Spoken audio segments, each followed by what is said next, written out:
বন্ধুরা, লোটে মাছ খেতে কিন্তু আমরা কম বেশি সবাই খুব ভালোবাসি, কারণ এই মাছের কাঁটা কম, মানে কাঁটা নেই বললেই চলে। তো যাই হোক, আজকে কিন্তু আমি লোটে মাছের গোটা গোটা ঝোল বা ঝাল শেয়ার করছি তোমাদের সাথে।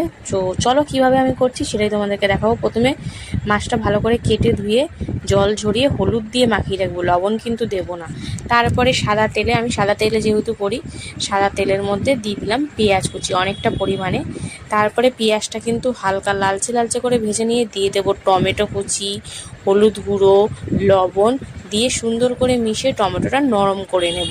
তো টমেটোটা নরম হওয়া অবধি একটু অপেক্ষায় থাকবো। তো টমেটোটা কিন্তু নরম হয়ে গেছে। এবার দিয়ে দিলাম আদা রসুন কাঁচা লঙ্কা বাটা, তারপরে দিয়ে দিলাম জিরের গুঁড়ো, ধনিয়া গুঁড়ো আর কাশ্মীরি লঙ্কার গুঁড়ো কালারের জন্য। তো মশলাগুলো সুন্দর করে দিয়ে এখন ভালো করে মিশিয়ে কিন্তু ভালো করে কষিয়ে নেবো, যাতে মশলার কাঁচা ভাবটা চলে যায়। তো একদম দেখো তেল ছেড়ে দিয়েছে। এবারে কিন্তু জল ছেঁকে ছেঁকে একদম গোটা গোটা লোটে মাছগুলো দিয়ে দিলাম। তো একটুও কিন্তু আমি জল দিইনি মশলা কষতে কষতে। তো এবার দেখবে অটোমেটিক হালকার ওপর একটু নাড়াচাড়া করে নিলাম।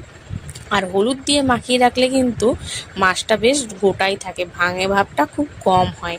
তো যাই হোক, মাছ দিয়ে ভালো করে হালকার ওপর কষিয়ে নিয়ে এই দেখো কতটা পরিমাণে জল বেরিয়েছে।